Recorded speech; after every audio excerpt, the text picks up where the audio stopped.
There is a tiny creature moving through your garden at night that most people never stop to understand. It appears after the rain, sliding across your sidewalk, your flower beds, your vegetable patch, and sometimes even your porch steps. It has no claws, no fangs, no speed, and no roar. And yet, the moment many homeowners see it, their first reaction is the same: get rid of it. Some people crush it. Some throw it over the fence. Some reach for pellets, sprays, traps, or even salt. To most gardeners, it is nothing more than a slimy little pest, a slow-moving thief that sneaks into the garden at night and destroys the plants they worked so hard to grow. But what if that is only part of the story? What if the creature you have been calling a pest is also a messenger? What if the snail in your garden is not simply there to ruin your lettuce, your hostas, or your young seedlings? What if it is trying to tell you something about the hidden life of your yard? Today, we need to talk about the garden snail. And by the end of this, you may not love every snail you see, but you may never look at one the same way again. Because the truth is, the snail is not just a slow little invader. It is a survivor, a recycler, a food source, a moisture reader, and a creature carrying its home on its back. It may be one of the most misunderstood visitors in the American backyard. Before we decide whether the snail is the villain, we need to ask a better question. Why is it there in the first place? Most people see a snail and think the problem is the snail. But in many gardens, the snail is not the beginning of the problem. It is a sign.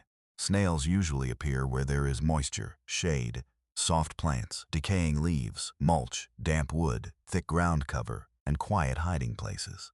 They do not love hot, dry, exposed spaces. They love the cool edges of the world, the underside of pots, the back of raised beds, the wet leaves near the fence, the shadowed corner where water sits too long after the sprinklers turn off. So, when you see snails again and again, your garden may be telling you something. It may be too wet at night. It may have too much dense cover near young plants. It may have weak seedlings that are easy to chew. It may be missing natural predators. It may be a garden where the balance has quietly shifted. That does not mean snails cannot cause damage. They absolutely can. Garden snails and slugs can chew holes in leaves, attack tender seedlings, damage strawberries, herbs, flowers, and young vegetables. Anyone who has walked outside in the morning and found a row of seedlings destroyed overnight knows how frustrating they can be. But here is the part many people miss. The real enemy is not always the snail. The real enemy is imbalance. A garden that is too wet, too sheltered, too chemically controlled, and too empty of natural predators can become the perfect place for snails to multiply. And when people respond with panic, they often make the problem worse. Strong chemicals do not just affect the snail. They can also harm the larger community of life that keeps a backyard healthy. Birds, beetles, toads, small reptiles, beneficial insects, and soil organisms all play a role in controlling pests naturally. When those helpers disappear, the garden becomes weaker, and a weak garden invites more problems. That is why the snail is such a strange character in this story. It can be a pest, but it can also be a clue. It can damage your plants, but it can also reveal what your garden needs.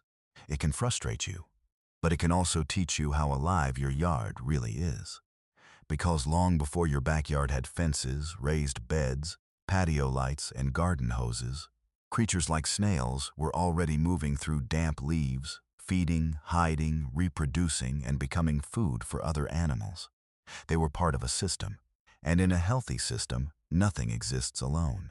Now let's look at the snail not as a villain, but as a worker. A very slow worker, yes, but a worker nonetheless. In nature, snails often feed on soft plant material, algae, fungi, and decaying organic matter. They help break down parts of the living world that are already dying or decomposing. Fallen leaves, soft plant tissue, fungal growth, and bits of organic material that will eventually return to the soil.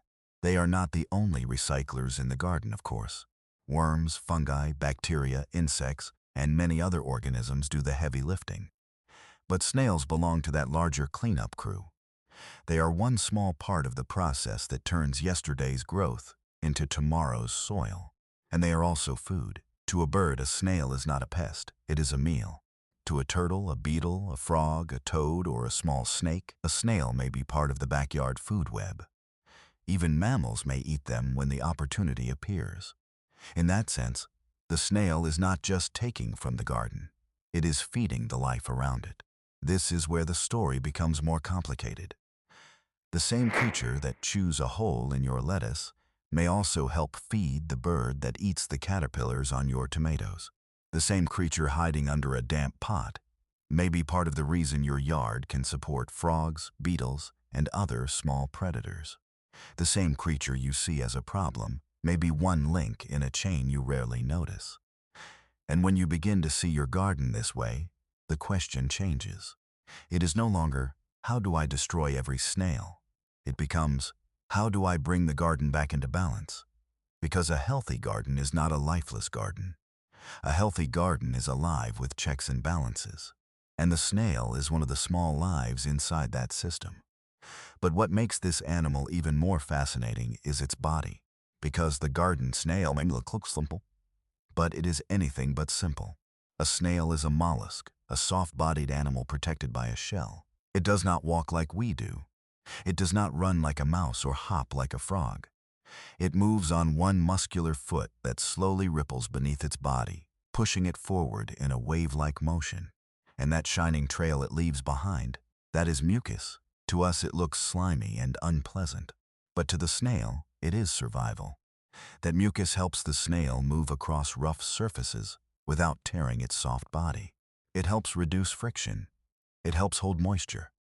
It helps protect the snail as it travels across bark, stone, soil, concrete, leaves, and even sharp edges that would injure many other soft-bodied animals. The snail does not defeat the world with speed. It survives by making the world a little smoother beneath it. Then there is the shell. The shell is not just decoration. It is not just a tiny backpack. It is part of the snail's body. It grows with the snail. It helps protect the soft organs inside. It helps prevent drying out. It is a shelter, a shield, and a portable home. When the world becomes too dry, too hot, or too dangerous, the snail can retreat into that shell and wait. Think about that for a moment. No speed, no claws, no armor except the home it builds from its own body. The snail survives by carrying safety with it. On its head are tentacles, delicate sensors that help it explore the environment. Many land snails have eyes at the tips of their upper tentacles, allowing them to sense light and movement. They do not see the world the way we do, but they can read enough of it to survive. And inside the snail's mouth is something even stranger, a structure called a radula. It is not a tongue like yours or mine. It is more like a tiny ribbon covered with rows of microscopic teeth. The snail uses it to scrape food from surfaces. That is how it feeds. Not with biting jaws like a predator, but with a slow, steady scraping motion. The snail is not powerful, it is persistent, and persistence is its superpower. This is why the myths around snails deserve a second look. The first myth is that all garden snails are bad. That is not true. Some snails can become serious garden pests, especially when their numbers grow too high. They can damage young vegetables, flowers, fruits, and soft leaves. In some regions of the United States, certain introduced snail species can also become invasive and create real problems for agriculture and home gardens. So no, this is not a story saying every snail should be welcomed everywhere. But it is also wrong to say every snail is useless or evil. A few snails in a garden are not the same as an infestation. One snail crossing your walkway after rain is not the same as dozens destroying your seedlings every night. Context matters. The number matters. The species matters. The condition of your garden matters. The second myth is that the best solution is to kill them immediately. That is not always the smartest solution.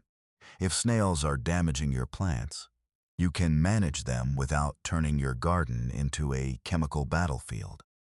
Water in the morning instead of at night so the soil surface is less wet after dark. Remove boards, overturned pots, and damp hiding places near vulnerable plants. Protect young seedlings with barriers. Use raised beds when possible.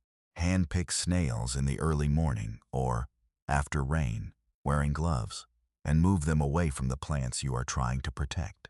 Encourage natural predators by creating a garden that supports birds, beetles, frogs, and toads.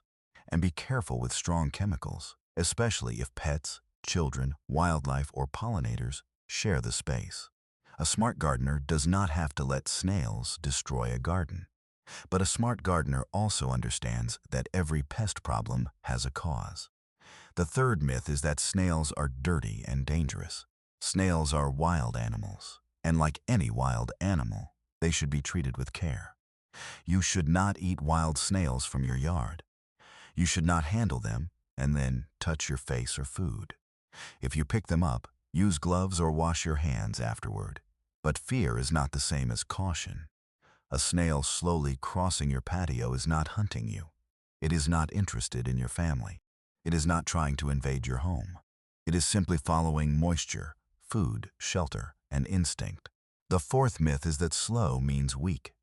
This may be the biggest misunderstanding of all. Snails are slow, yes, painfully slow by human standards, but slow does not mean unsuccessful. Snails have survived by doing the opposite of what many animals do. They do not chase. They do not fight. They do not dominate. They endure. They hide when the sun is too strong.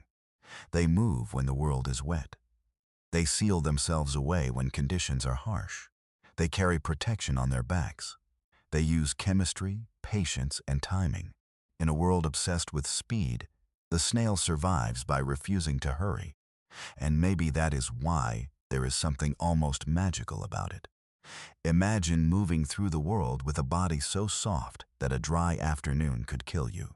Imagine crossing a sidewalk as if it were a desert. Imagine climbing a wall with no hands. Imagine sleeping inside a shell that your own body created. Imagine waking after rain, when the whole world smells like wet leaves and soil, and beginning your journey in the dark. That is the life of a snail, tiny, vulnerable, ancient, and strangely brave. Many land snails are also biologically unusual in ways most people never think about. Many are hermaphrodites, meaning they carry both male and female reproductive organs. Their lives do not fit neatly into the categories humans often expect from animals. Their biology is quiet, strange, and ancient. Their eggs are often laid in the soil, hidden from sight. Their young emerge small and fragile, already carrying the beginning of a shell.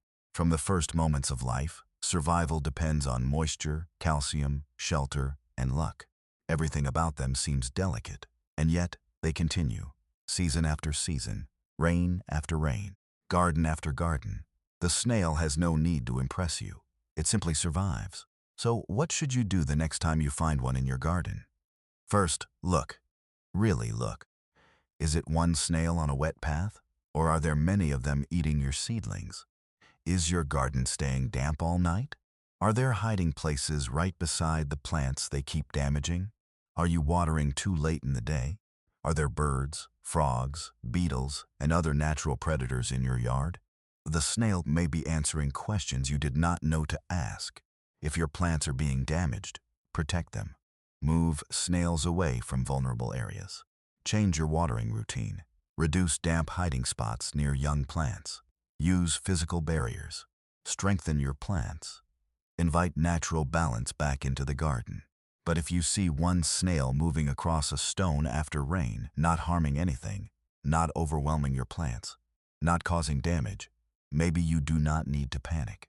Maybe you can pause. Maybe you can watch. Because that slow little creature is doing something humans often forget how to do. It is moving at the pace the world gives it. It is reading moisture in the air. It is carrying its shelter with it. It is surviving without noise, without speed, without violence. And maybe the garden has room for that. Not unlimited room, not uncontrolled room, but some room. The next time you see a garden snail at night, before you reach for the spray, the trap, or the salt, stop for a moment. Look at the shell, the trail, the tentacles feeling the air, the tiny body crossing a world that is enormous to it. You are not just looking at a pest. You are looking at an ancient survival strategy, a small recycler, a meal for another creature, a signal from your garden, a reminder that even the slowest life has a role.